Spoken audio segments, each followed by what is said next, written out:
Jayashree ma'am, we can see your screen. Yeah, are you able to hear me also? Yes, ma'am. I think you have to do that annotation from your side. Yeah, I am doing it right away. Yes. Ma'am, one second. Can you do it again, ma'am? Share the screen. Yeah. Yes, ma'am. Yes. Yeah, fine now? Yeah. Yes, ma'am. Fine. Okay.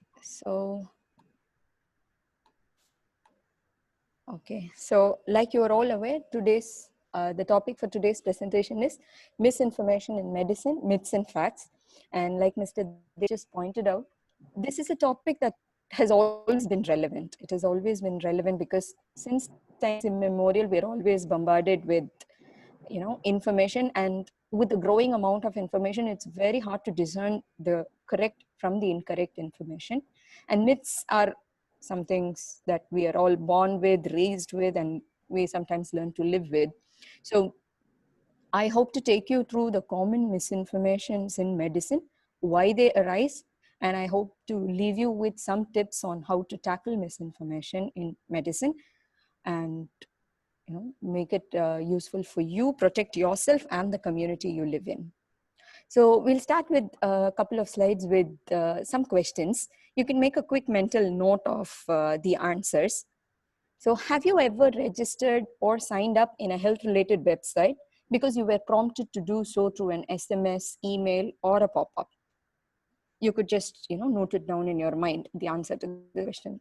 Have you ever spent money or registered your credit card details in a health-related website because you were prompted to do so?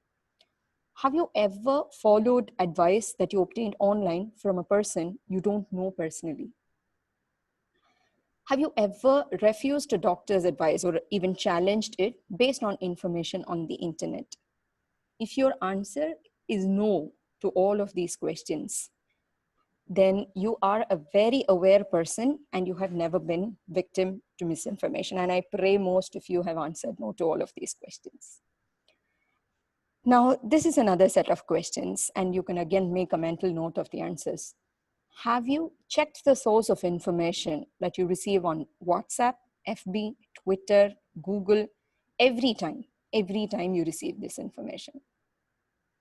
Have you forwarded the health-related message over social media for families and friends who are really concerned? You really think that they need to know this. This is to save one of their lives. Have you ever forwarded such health messages? Have you posted health-related advice that you have authored, on social media? As the primary information, have you posted it? Have you advised a friend or a family member based on the information you get from the above sources? Have you offered them advice? Now, again, if your answer is no to all of these, then you can pat yourselves on your back for being a very responsible citizen who has never spread misinformation about medicine. You've never done that. And you could, you really deserve a pat on your back. Now, I'm going to give you a set of scenarios and statements, and you could answer whether it is myth or fact. Again, you can make a mental note of it. You could say whether it is a myth or a fact. The first one is cesarean sections affect the health of the mother in the long term. Most vaccines cause autism. Diabetes mellitus can be cured by traditional medicine. Traditional or Ayush medicines have no side effects at all. Now, if you have identified all the four as myths, then you are very, very clever. You can identify misinformation in medicine. Not to say that you have to discontinue listening to this lecture and go back to doing whatever you were doing before. I still hope I'm able to give you some take-home messages after this. Okay, so what is information? Information is basically data of value to decision making. Any information that you think that you are going to be using to make a decision. Information is anything that involves reduction of uncertainty. And why are we interested in information? Because much of what we do as human beings is related to processing of information, be it thinking, be it memory, be it learning, be it perceptions. All of this is related to the way you process information. And most of all, why are we interested in information is because we assume that information translates into behavior. How you process information, how you assimilate information is what translates ultimately into your behavior. Like, let me give you an example of health-related behavior. Whether or not you are able to pick up your symptoms, whether or not you go and seek healthcare, where you seek healthcare, when do you seek healthcare, whether you comply with the instructions that the healthcare provider is providing you. All this depends on the kind of information that you have received and the way in which you have been processing them over many days. So having seen what is information, we now have to see what is misinformation. So there are two other terminologies that go hand in hand with this. The first, let us see what is misinformation, which is the subject of the talk today, which is simply incorrect or misleading information. This is just incorrect and misleading, thereby misleading. But there is no ulterior motive linked here, okay? It is just unintentional, incorrect, or misleading information. Disinformation, on the other hand, is false information that is deliberately spread in order to influence opinion or obscure the truth. There's another thing called malinformation. Malinformation is basically correct information. It is based on reality, but it is used to harm a person or an organization or a country. This could be something like leaking a country's military secrets or leaking somebody's personal images. Information is not always text. Information could be images. Information could be videos. Now, these are correct information, but they're not supposed to be shared. So this is malinformation. For the purpose of today's talk, we would be focusing only on misinformation. What is medical misinformation? Now, as per the article in JAMA, which is Journal of American Medical Association, they define it as a health-related claim of fact that is currently false due to lack of evidence. It is when you supplant well-proven interventions and ideas with unproven ones, which are clearly false and in some cases harmful also. Medical misinformation is information that is contrary to the epistemic consensus of the scientific community regarding a phenomenon. Now, there is a general agreement in the scientific community about a particular theme, and there is something that is not based on proper evidence, which is being propagated. Now, that is medical misinformation. So, to sum it up in lay terms, it is false, inaccurate, or incomplete health information. Where do you commonly get medical misinformation from? Word of mouth, like the tea kada bench types. You have word of mouth, somebody said something, somebody it went over to become something else and then something else. So word of mouth, you never verify, right? Like somebody gives you an information while you're having a cup of tea in the canteen, you don't bother to go and verify why they said it or whether it is authentic information. The other source is what we are being bombarded with day in and day out, which is social media and internet, which is ubiquitous in its presence. Then you have public opinion influencers. These could be politicians, these could be religious leaders whose opinion matters. Okay. Now these people, these are the common sources of medical misinformation. There are other sources, but these are the common ones. Why does medical misinformation even exist? Why is there medical misinformation? One, the above mentioned sources that I just listed, there is a lack of editorial oversight. Nobody actually verifies this information. There's no editorial processing that it undergoes. Nobody curates this information or verifies it for its accuracy.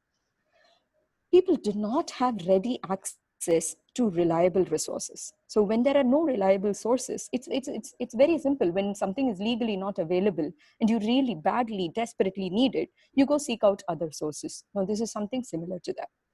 And the reliable sources, and I am a culprit of this also, the reliable sources are sometimes mundane and unattractive. And the falsehoods or the misinformation is usually very exciting. It's very sensational, so it spreads farther and wider than the boring truths. I mean, how many of us listen to do your homework daily, read your daily lessons? But I'm sure over 99% of you have had that adrenaline rush sitting in the hostel, cuddled up in one room, reading just before the day of the exam, reading only important questions. So whatever is not right is usually very exciting and seen as rule breaking and all that. Then these sources of misinformation are commonly areas where people have found a way to express their individual beliefs, the partisan biases, and some even see it as a way to express their identity. So this is why medical misinformation exists, where only information should have existed in a utopian, in an ideal world where only information should have existed.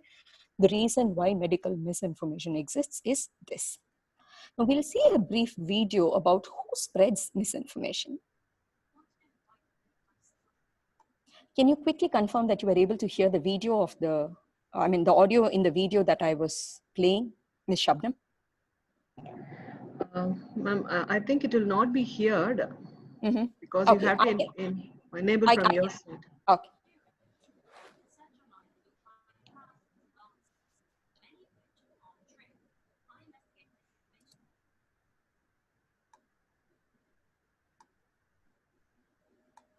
Okay, so here if you see, reputed magazines or news agencies have somebody called a disinformation reporter who are able to sift the right information from the wrong information. So now she is presenting who could be the sources of misinformation, and she identifies a group of people. Now there's this typical joker or the meme creators. You put a Vadivelu meme out there, you laugh at it so many times, and that beyond a point, you start somewhere in your brain, you start viewing it like it's, true.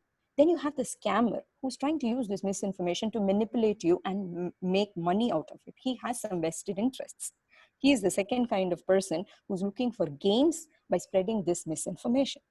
Then you have the politicians. These people have ulterior motives. You are their vote bank.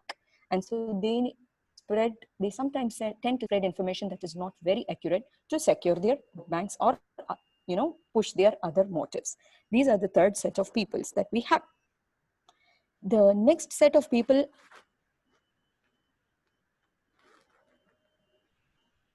are you able to see the video, Ms. Shabnam? We can see it, ma'am, but no voice. Okay.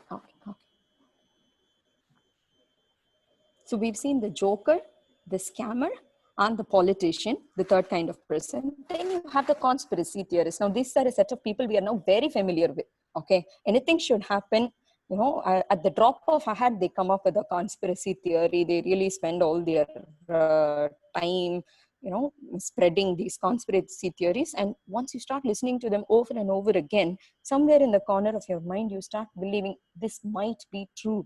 This might be relevant to me. This might be affecting my life.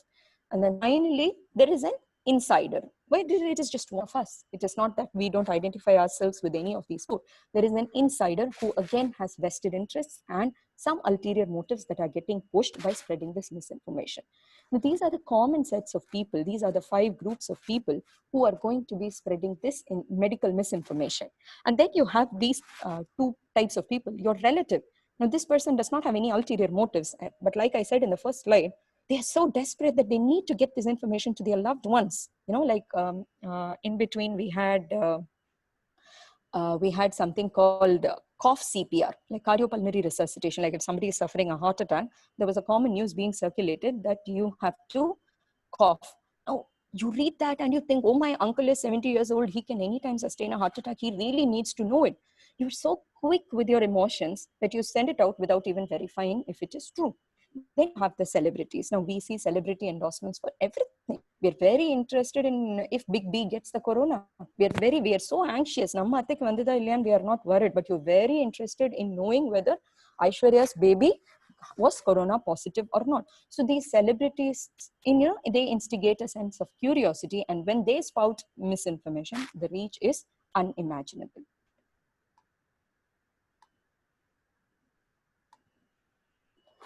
So medical misinformation versus information. What is the fundamental difference between this? That one actually happens and the other does not happen. Whatever is desirable is not happening. Now, if you compare the motive, like I just said, misinformation spreaders have motives. These are either monetary benefits, or there are other ulterior motives, or even it gives you a quick, you get very famous. There are people who just came up with conspiracy theories and became very famous.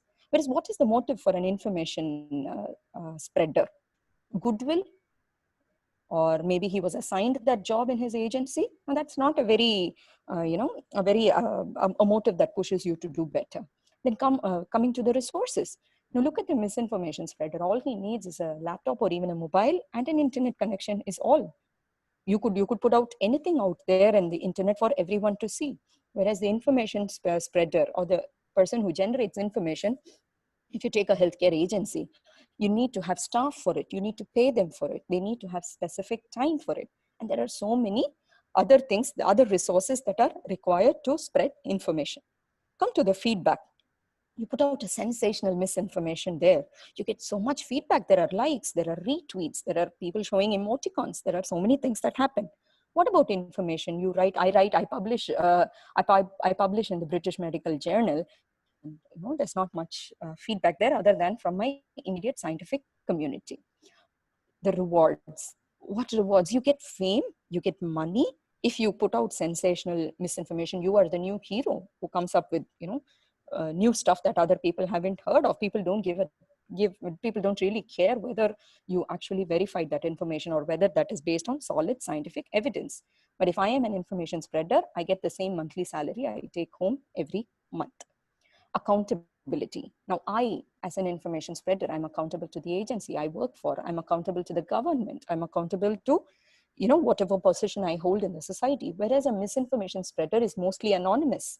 You don't know who spreads misinformation, and thereby there's no accountability, and there's no way to verify the credibility that this is actually good information. And then the competing priorities. A misinformation spreader, like Sir said, there's a lot of information that's coming in WhatsApp now because people just don't have much to do now. They're sitting at home. People are locked down. They have plenty of time to spare. Whereas the information spreaders have other competing priorities. I have a job to work for, and I have primary responsibilities. And along with that, sometimes information spreaders can just see it as just an added burden, which is why spreading misinformation is much, much easier than providing mainstream, accurate, verified information in medicine.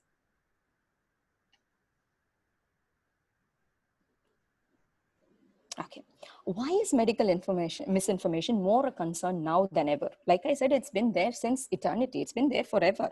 But why are we more concerned now? One is the increasing presence in online platforms. Everyone, my dad has an FB account. He has a Twitter account. I don't have a Twitter account or FB account. My dad has access to all of this. There's no age, gender, or socioeconomic, bar to being in the online platforms. There's an unprecedented quantity of data on many topics. There's just too much information. You can't tell garbage from good. Easy access to internet. Like with online classes, I think all children are sitting in front of mobiles and laptops with access to internet. We have no other go. So easy access and wide reach. There's a cacophony of opinion, true and false information. There's a compulsive tendency to offer opinion and constantly share information and all that. And then there's a rising mistrust and skepticism about scientific medicine.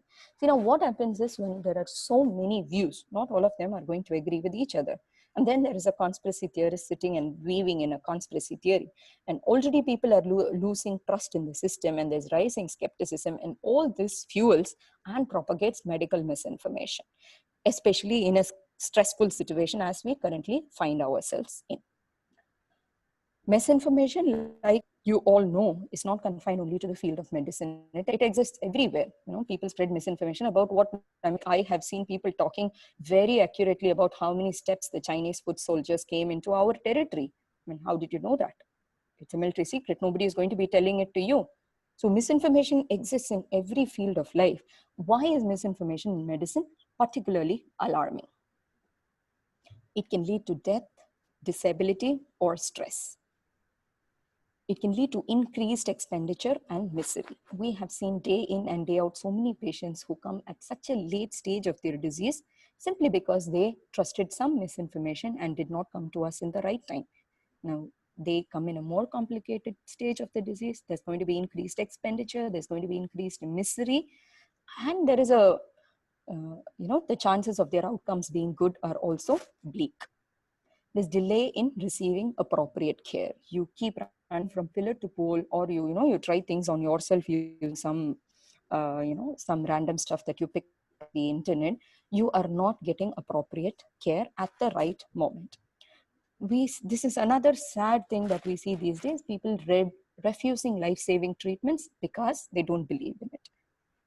We'll come to the specific examples later, but people refuse life-saving treatments which are evidence-based, which have gone through years of research. Millions of rupees have been invested in that kind of research, and all it takes is a Google search for them to dismiss it. Not their fault at all, because if you are going to Google and if it says this particular procedure has so many % chances of death, you are going to be freaked out. You are not going to take the life-saving treatment. But who is going to tell you if you don't take the treatment, the chances are closer to 100%. Choosing harmful or ineffective treatment or preventive procedures. Very common. People are making their own choices with expert consultation or without proper verification of information. Are some specific groups more vulnerable to misinformation? Now, this is not like that. It's not that some specific groups are more vulnerable, because research says that independent of the education or socioeconomic status, all of us are gullible to attractive news without verifying the evidence. I could give you my own example. I am a public health person. I have day in and day out, I read research. I conduct my own research. But still, when I go with a 10-month-old baby and somebody prescribes a vaccine that is not there in the government schedule and adds a word saying that this could reduce unnecessary suffering due to pneumonia, now all your science goes for a toss. What that statement is appealing to is the emotion and the love that is there in your head. So all of us are gullible. It's not that the educated and the higher socioeconomic strata are particularly immune to misinformation, whereas only the not so educated people are vulnerable to it. All of us are just as vulnerable to it. The next thing we need to know is misinformation spreads faster than information. It spreads like wildfire. It spreads farther, it spreads faster, it spreads deeper, and it spreads wider, causing more and more issues to all of us. Let us see why. One, like I just said, most misinformation, especially medical misinformation, appeals to your emotions. It could be fear. Like when you tell my child is going to have a few episodes of diarrhea extra because I don't take a particular vaccine, I'm going to think twice. I'm going to think. My scientific brain says, no, even otherwise the child is going to have diarrheal episodes. Now I begin to think. You appeal to love. You talk about, you promote most of the child nutrition projects citing love. Do you love your children? Don't you want them to grow? So there is an element of love. There's an element of vulnerability. When you target people who are having, who are going through certain conditions which make them extremely vulnerable, you can target them. You can target the adolescents very easily. You tell them you take a particular supplement and you are going to have macho muscular arms like Salman Khan. I'm sure 70-80% of them are going to fall for it. You appeal to people's ego. You appeal to, the misinformation tends to appeal to the people's ego. It stimulates them. Aren't you aware? You kindle their ego in a particular way that they are tempted to follow your misinformation. You trigger emotions like nationalism. You trigger curiosity. You give half the information and you make them like what the mega serials do to us. The mother-in-law walks very angrily towards the daughter-in-law, and at that point you just can't wait for the next episode to come. Stuff like that kindle your curiosity. Body image, the most a common example is that of adolescents falling prey to all these nutritional supplements and other slimming products. Another reason why misinformation appeals and spreads faster is that it is novel. Now, how many sources of information, correct information, have you found very appealing? But if you see the misinformation, it comes packed very attractively. It comes with novel ideas. They come up with beautiful conspiracy theories. You don't even want to go and verify and get proven wrong. They cite personal stories to make it sound very authentic. I am sure all of you, when you open your news, online news websites, you are able to see that sad child and mother. You're not going to verify the information there, are you? But that immediately appeals to your emotions. You feel sympathy. Then all these misinformation is usually overtly sure and superlative. They are sure, 100%. There's no scope for doubt. So they are so sure. And it's always superlative. It's very effective. It is always effective. It always helps. Stuff like that. So I'll run you through a quick set of examples. Like I'm not sure about the average age of the audience here, but I don't belong to the generation where cigarette ads were, posted in, were available on televisions or in theaters or even radios. So I was born in that time of the millennium when it was already banned. But it is alarming to see what kind of misinformation was spread to just market cigarettes, which are such a health hazard. Though we had studies as early as 1970s to prove that they tend to cause different types of cancers, mainly lung cancer. So look at this. You dare have a child, a baby's picture on a cigarette packet and trying to sell it as cute, as a family thing. You put a baby's picture, it seems acceptable to everyone. It appeals. And then a child trying to gift his parents. So it's something like it's accepted in the family. And then look at this, blow in her face and she'll follow you anywhere. I'm sure about the grave. That is where you will follow anyone who smokes. Or if you hang around him because of active smoking and you because of passive smoking. So here they are appealing to a particular masculinity or a macho spirit. And look at this, look at the audacity of this advertisement to promote it to expectant mothers. So instantly it is perceived as safe for the rest of the population also. Look at this, India's own cigarettes. So this is appealing to make stuff, your own stuff. And you have a woman with a sari, the guy is in full suit for God knows why reason. And there's a there's a cigarette there. And then they have promoted it as a cure for for asthma. So there were apparently these called asthma cigarettes. Relating it to body image, trying to say that if you are a true man, the Marlboro man was a common phrase that was used at that point of time. Now, if that was for the males, to appeal to the females, you stay slender or whatever. So appealing to body image. So this is one example that I've given you where medical misinformation appeals to different parts of your brain, different parts of your ego, and how they get to you. Now, if you've seen the movie Aruvi, I understand that there are other country participants also, but I recommend you watch the movie with subtitles. It is there everywhere. When something surrounds you everywhere, when misinformation surrounds you everywhere, there is a point beyond which you definitely fall prey to it, however educated you may be, however well-informed you may be. So now I'll quickly take you through some myths and facts that we face commonly in our day-to-day life. Now, there is a common, if you are somebody who follows health news, you would know that there's a recent resurgence in vaccine preventable diseases. Vaccine preventable diseases such as measles mainly. I am taking only the example of measles. There are other diseases that are also resurging in the developed countries. Now, these developed countries had done away with these diseases much, much earlier. Then there was one rogue article, which was published in a very, very reputed journal, that said that some of these vaccines cause autism, which means that your child could have a permanent neurological condition which could cripple him and make you also suffer for your entire life. So this was one article which was retracted soon after, but the person who authored that article also went on a lot of public fora propagating this information. Now, this is a very, very sensitive issue that is appealing to a lot of emotions. So here, if you can see, people are saying vaccines can cause injury and death. Pretty much anything that you do can cause injury and death. You take your car and drive to work, it can also lead to injury and death. So anything in medicine, you weigh the risk and benefit ratio. And you need to understand that as medical researchers, we always see whether the risk significantly is lower than the benefit, or in other ways, the benefit should significantly outweigh the risk. That is why there are trained medical researchers. And these days, the evidence-based medicine is widely permeated everywhere. So nobody can just, hop in and give you a vaccine tomorrow just like that without it going through a series of phases of medical research. But all it took was one article to derail all that was achieved with respect to vaccination. So what came out of it was there was a particular group of people who around the 1980s and 1990s refused immunization against these diseases.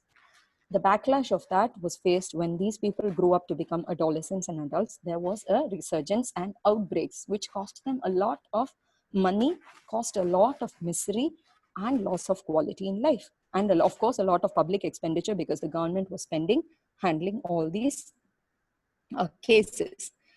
What it has also led was the revoke, like previously these countries were announced to have eliminated measles. Now they have lost their elimination status. So they are starting again from the scratch with their vaccination policies and everything. Now I have put this, like if you see the previous slide, this is how the anti-vaccination lobby is promoting their, their standpoint. But look at the boring way that the information is spread. I am sure those of you who are aware of this information had come across these slogans, but I'm sure none of you have read these two articles, the original article that was retracted and the article that investigates why this case was proven wrong, why vaccines were proven to be safer. So this is the current status there. People are so, regretting their anti-vaccination status, because of which their children are suffering these days. So this is what I was talking about. Their measles elimination status has been revoked. These 10 countries have gone back to where they began with elimination of infectious diseases. Now, this is a funny meme that I picked up. So, like I said, most of medical misinformation is spread as, being cool, being rule breaking, and being the trend of the day and all that. So this person has put up on social media saying that your friends who wear masks are meek and humble like sheep wearing masks, and my friends, the Singam Singala Varum type of, Vetti Banda that they've come with. His friends look like this, and I really, really loved the comeback that someone gave him. Your friends' kids are going to end up like Simba crying over a dead dad. See, it's just a mask. Wear it on. If people have enough evidence in hand to say that it protects you, then I think you should. There's no harm in digesting that information. The other common problem, the myth that has been propagated again by one faulty study, was not to take a particular group of drugs called statins. Now, cardiologists are having a tough time fighting this away, because there are so many people whose lives can actually be saved by statins, but they are flatly refusing to take these drugs because they have read these informations.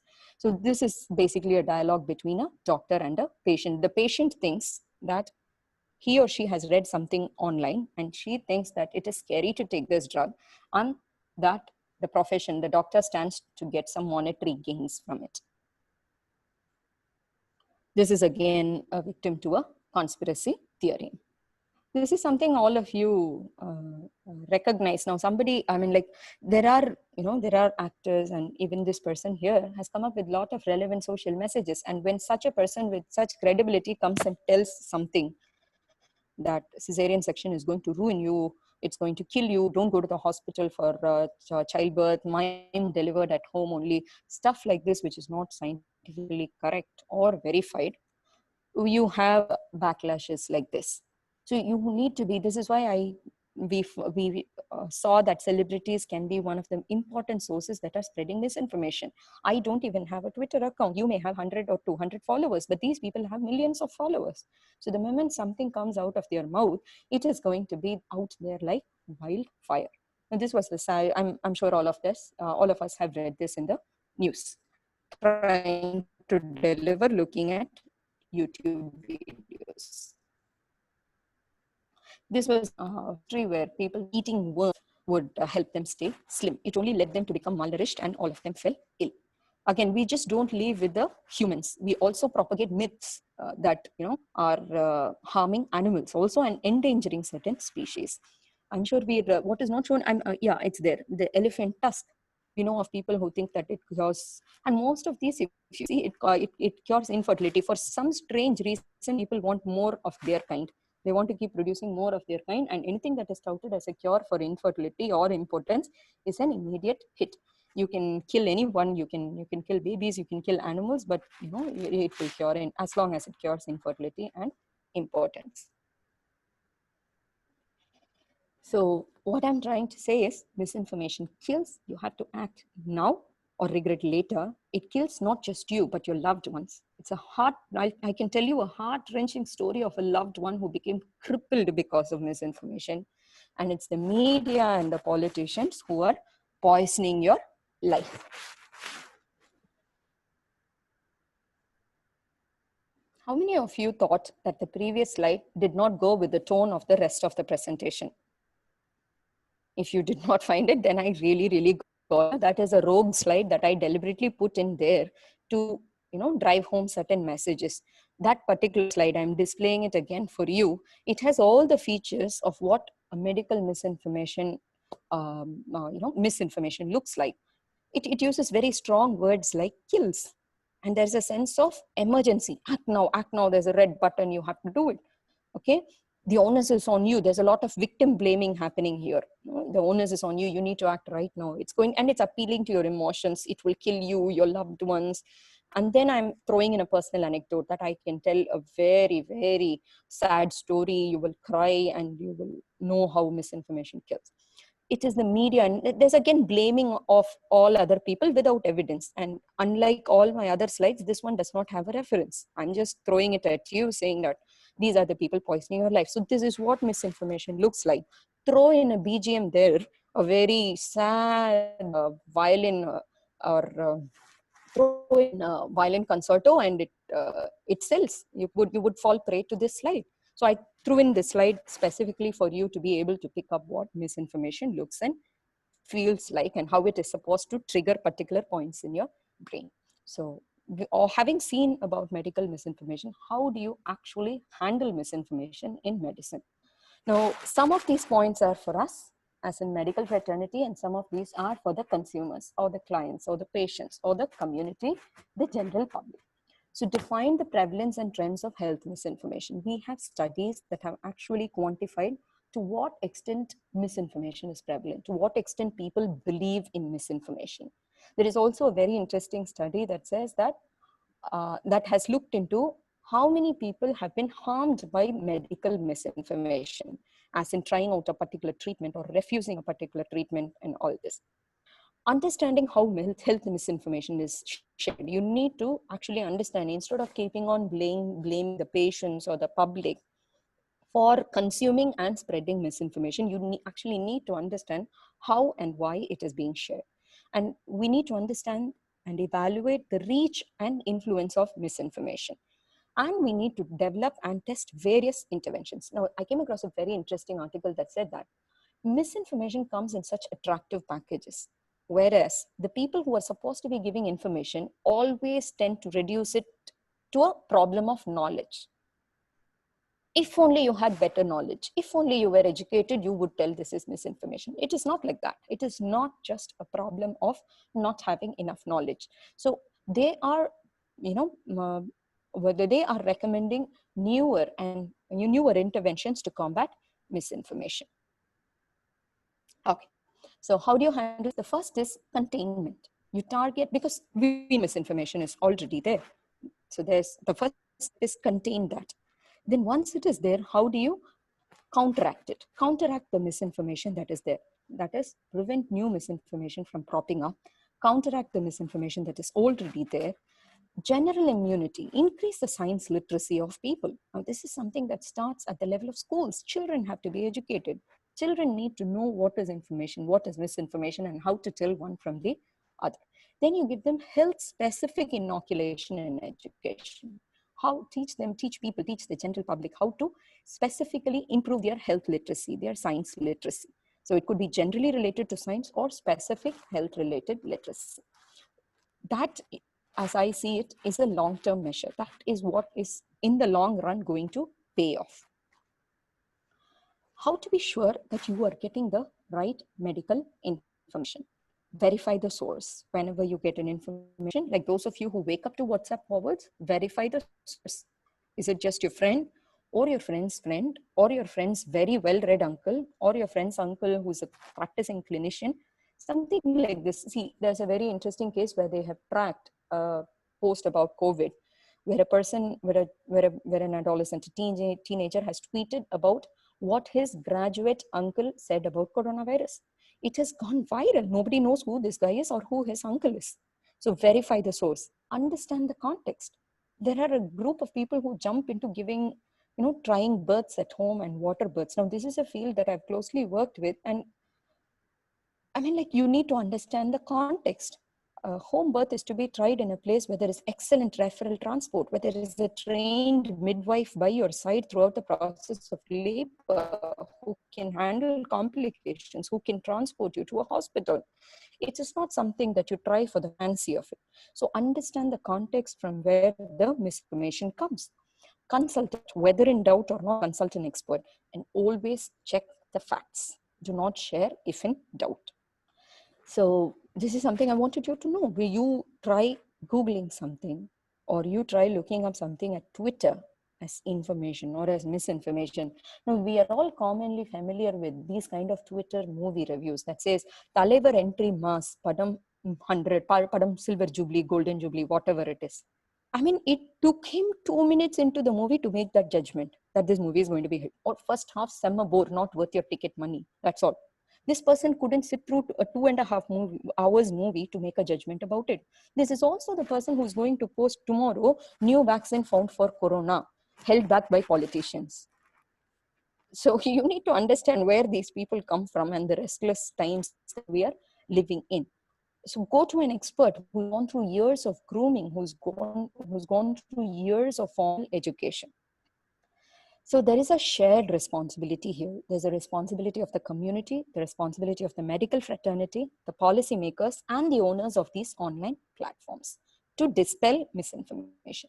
As community, please stop and think. Please check your source. Could it be fake? Are you unsure whether it is true? Please do not share. Check each fact individually, because there are very clever misinformations that are sandwiched or buried within information. Beware of emotional posts. Nobody posts scientific contents like that. In fact, if I think, I should start thinking like that if I have to market for my scientific articles. Think about biases. Think about the person, where he comes from. Now, in social media, if you say there are these echo chambers or silos, which are isolated areas where a group of people with shared opinion echo each other's views. Don't get caught there. You need to understand what biases he or she brings with. Always consult science and an expert when in doubt, and be socially responsible. Do not share anything that you yourself are in doubt of. What can the medical fraternity do? See, there's a big responsibility that the medical fraternity has. One is, we are most often content with generating good quality evidence, and we stop there. We are unable to package it in a way that it is accessible to general public. So we say these days, most of the reputed journals, if you see, we have something called the plain language summary. At least the very good ones like Cochrane, which synthesize evidence, they have a section called plain language summary, which any layperson should be able to read and understand. It is also the public's right. It is the taxpayers' money that goes into research. So you need to understand what has come out of that research. So we incorporate something plain language summary. What is the take-home point from that scientific article? You may not understand the jargon that follows, but the plain language summary is for the layperson to understand, and it is the scientific fraternity's responsibility. There are patient pages that are hosted by very reputed institutes. There are digital and social media tools. Like I said, we have Altmetrics, which measures the reach of our scientific research in social media. Like this, but it has been on so many Facebook pages. So scientific researchers, medical researchers are also learning how to, reach out to the general public and make sure that their scientific research result actually reaches people who consume it. There's a role of medical in universities. Groom your students the right way they should be. Teach them their responsibility towards giving the right information to patients, and never judge. This is for the individual physicians and for the, for the medical students. Never be judgmental about a patient who has a myth or has been a victim to misinformation. You might as well, it might as well be you. So please empathize with them, and from the beginning, please try to understand where that myth or that misinformation comes from. Because if you're going to stigmatize or judge the patient for it, it is not going to work. It doesn't work that way. You need to understand where it comes and work with the patient to dispel it. It takes a lot of empathy. The other point is doctors trying to act as advocates. So if you think you have scientifically verified information, which is very good evidence, it is not just your responsibility to publish it out there in a paper and finish it. It doesn't work like that. You need to advocate for those results to see the actual change that comes out of your research. Media, Media, we can only appeal to them. Please contribute to improving the science literacy of public. Do not target on sparking just debates and controversies which know no end, and do not encourage rogue voices that are not reliable. Do give them a space. Now, this is an example. You can try this. You can type coronavirus simply to your Google search window, and you will see that the first two search results are from CDC and WHO. CDC is Centers for Disease Control, Atlanta, USA. This is a very, very good step taken by Google. It's a social responsibility. You have ensured that this is a very emergency public health situation. So people cannot afford to get misled. So they have done their little bit to ensure that the first results that come up are the reliable ones. So there is research that says most people don't go to the second page in the Google search. So if you want to bury something in secret, put it in the second page of your Google search results. Nobody goes there. Everybody searches only the first page in your Google search result. Now these kind of responsibilities can be taken up by the online platforms. There is role of technology that is coming in. There is so much machine learning and AI tech that happens, which we can very cleverly use to tackle misinformation. You can use machine learning techniques and artificial intelligence to identify, label misinformation and make sure that they don't repeat. So there are certain cybersecurity functions. Now, you are all aware of medical apps where your medical information gets stored. You're worried where it goes. You're worried if, something happens to it. So all this misinformation can be prevented by certain machine learning techniques and cybersecurity functions whose aim or whose job is to identify misinformation, protect whatever information is there, detect misinformation, respond to it. It's not just you identify and stop there. You need to respond and counteract. And then you have to also recover whatever information was lost. Because like I said, once the wrong information is out there, you do not, it takes a lot of energy to dispel that misinformation. So these are the take-home messages for you. Always check for the facts. Do not share if not sure. Consult an expert, and remember, the responsibility always begins with you. You can, the same way we say online platforms, that it is your responsibility to take care of this, that you don't spread misinformation. It is also the individual's responsibility. You cannot forever hide behind the cloak of saying that it is the online platform's responsibility. It is FB's responsibility to check for misinformation. It's not like that. Responsibility begins with you, because what goes around comes around. The misinformation that you spread around is going to come back and hit right at us. So I will leave you with these take-home messages, that please check for facts. Do not share if not sure. It's okay if you don't share that information if you're not sure. Consult an expert, and the responsibility begins with you. Thank you. I will be happy to take any comments or questions that you have for me. Yes, thank you, ma'am. Thank you. Sir, Divakaran, sir? Yes, ma'am, I'm here. Okay, sir. I'll take on. Thank you. Thank you. Thank you, sir. Right. A report by the World Health Organization states that there is an increased concern and anxiety among people regarding health and health-related information. And there is also a growing concern for life expectancy. By 2050, the number of octogenarians are going to quadruple. So with these background in mind, I thank Dr. Jayashree for presenting beautifully the right content today that gave us the right perspective towards medicines, medical treatments, and health-related information, and the responsibility that we hold as individuals, media, and community.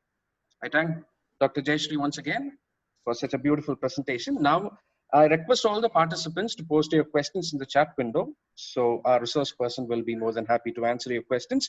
We might not be able to answer all the questions, as I can see there are a lot of questions regarding health-related information among people, and we do have a lot of participants, more than 500 participants on the list. So we'll take certain important questions, and I'll let Dr. Jayashree to answer them. For the first question, Doctor, is there or should there be a government-backed system for medical information dissemination? There is a government-backed information system. That's why I put up the Press Information Bureau system there. Like if you see the media briefings that are currently happening every day, there is a government-backed information system.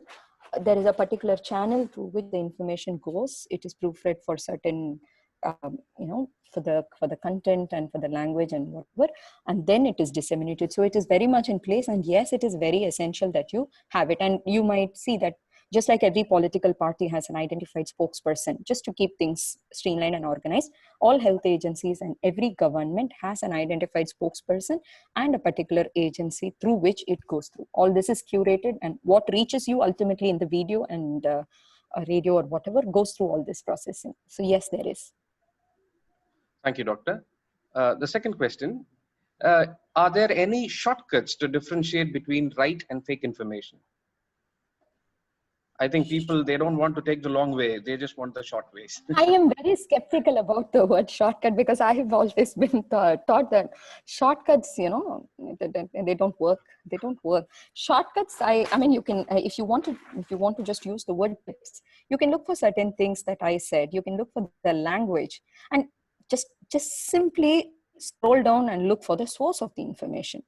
Just see, it's very easy to put an asterisk and say this information is from WHO. It need not be from the WHO, and it is your responsibility. Ideally, it is the person who spreads that information. It is his responsibility. But, you don't go and you don't let people crash into your car saying that it is their responsibility. You want to protect yourself. So please go and verify the source. I think if I would want you to take, it's not a shortcut, but it is the one single essential tip that I will want you to have. Please go and verify the source of information. And if it is not from the government, or if it is not from one of these leading health agencies, be it the WHO or the CDC, or in the Indian context, we have the NCDC or the ICMR, we have verified authentic sources. If it is not from one of these, then it is very likely to be true. Thank you, Doctor. There is one more question. How can we take the help of technology to identify fake information when the same technology spreads both the kind of informations, like misinformation and the right information? I'm sorry. Yeah. So see, technology, we all know, and I think by now we all agree that it's both a boon and a bane. It's a double-edged sword. And that is exactly my point in the slide where I said taking advantage of technology, the very technology that has put you in a position where you currently are. I don't subscribe to looking at technology completely negatively. There are so much positive things that can come out of it. One of them is you as a person, you and I as a person cannot sit and verify each of the information that is there for its accuracy, but you can always train a machine. You can always train, you can always put up an algorithm or an artificial intelligence system, whatever is up for that purpose. I mean, I think that was the point I was trying to make when I said taking advantage of technology. And yes, it is being done. If you look up literature, there are many studies where they have written algorithms for identifying misinformation. So it's there. Yeah. Thank you, Doctor. As we were expecting, there are questions on coronavirus as well. This question says, this is from Mr. Agnel Fernandez. Since the coronavirus breeds efficiently in cool environments, does monsoon season contribute to the spread or not? Sir, actually, I would like to clarify one thing. I belong to an agency. I work for the ICMR, which is actively working on COVID. And I had already clarified with Ms. Reshma also. I am not in a position to reveal any information or actually dispel any myths or such about coronavirus. So I will not be able to take direct questions about COVID. But just to answer this question of yours, I can direct you to research. There is research available on looking at the longevity of virus in different temperatures, in different humidity levels, on different surfaces. So I leave it to you to put that information together and to anticipate what is going to happen in the monsoon season, which still I'm not sure if any researcher has come up with that kind of information. This is a very novel virus and we are coming up with new information every day. Thank you, Doctor. I think all the other questions are relating to the COVID-19. Okay, there is a person who is asking about your opinion about, second opinion about the treatment. I don't know what entirely to feel about it, because I am a clinician turned public health researcher, and I'm married to a person who is a very active clinician. And this is a situation that we handle every day. But if that patients come to you and you spend your heart, lung, and all energy giving them the direction and giving them the information, and then there is, that's what we call doctor shopping. But I think it's a very strong word to use, because if you see it from the patient's point of view, they are very well entitled based on the information they have. They're very well entitled to go and seek a second opinion, and whatever satisfies them and whatever the patients find appropriate. Because if you don't take, if anything is done without taking the patient into confidence or without the patient's full agreement to it, I don't think it essentially works. So I think the patients are well within their right to go for a second opinion about treatment, as long as it doesn't go into just it doesn't become what you call window shopping. You just hop and you delay it, you delay the time within which appropriate care has to be provided to the patient. As long as you don't end up doing that, you are well within your right doing that. Thank you, Doctor. One last question, and we'll finish off with the question and answer session. Should the government adopt any kind of publicity for agencies like ICMR, CDC? Because till the time of coronavirus, no one knew what was ICMR or CDC, because Center for Disease Control. So should there be any mechanism to propagate? There are some authentic research agencies in India, apex bodies, that could really give quality information regarding health. True.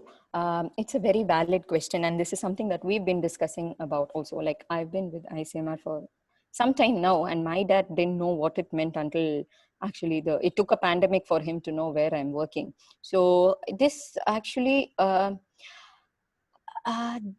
think this should actually begin with within the education system, where we teach children where to look for information. This could start from the schools, this could start from the colleges.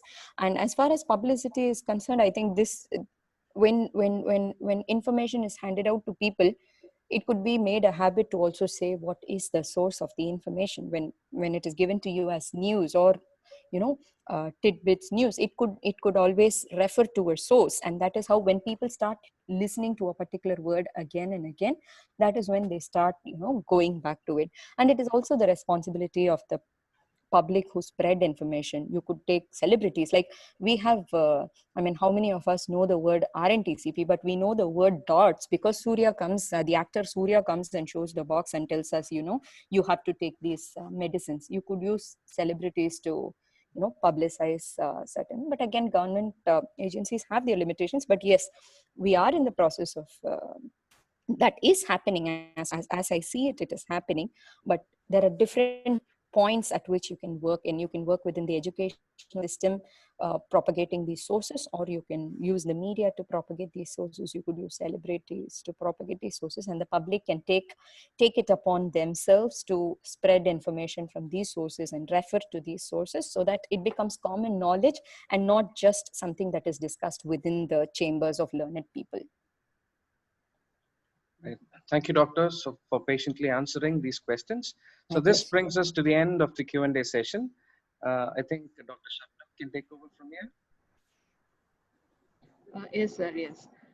Thank you, ma'am. Thank you for your clear explanations. Thank you.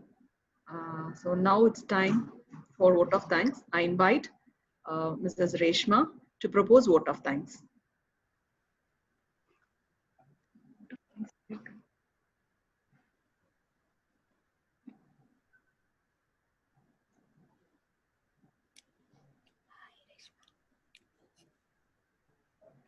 Good morning, friends. We have indeed begun this day with a delightful note. It is a great honor for me to propose the vote of thanks in this occasion. First and foremost, I thank the Almighty for His grace throughout the session and for making it a grand success. Heartfelt gratitude to the impetus of this session, our incentivizing principal and secretary, Dr. Dhavamani Christopher, for motivating us and providing an opportunity to conduct this webinar. I'm extremely grateful and obliged to thank the resource person of the day, Dr. Jayashree, for her hyper-efficient presentation. Thank you, ma'am. And ma'am, I'm sure our participants will be able to discern the myths and facts surrounding medical information.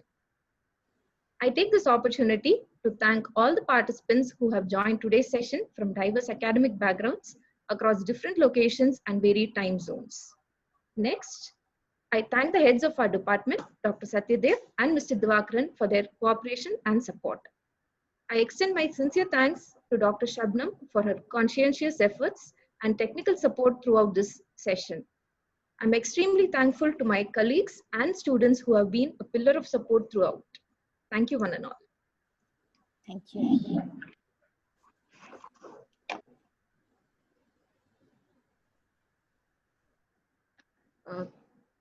Thank you, ma'am. Thank you.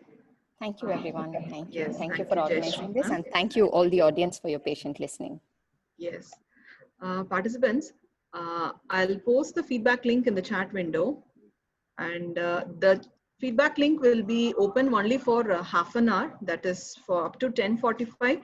The feedback link will be open, and actually the Department of BBA has conducted many webinars earlier, and most of you are asking the certificates.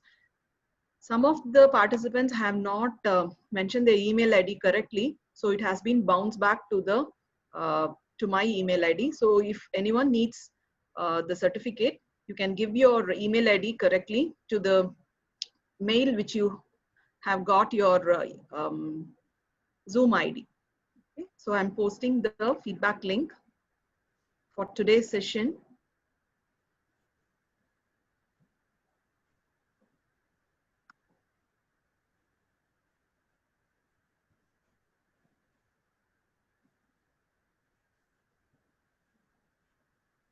So I have posted the feedback link today for today's session. You can fill the feedback form, and this feedback form will be open only for half an hour. Jayashree ma'am, thank you. Thank you. And this is for the participants. Thank you for your valuable information and your time. Thank you, ma'am. Bye-bye.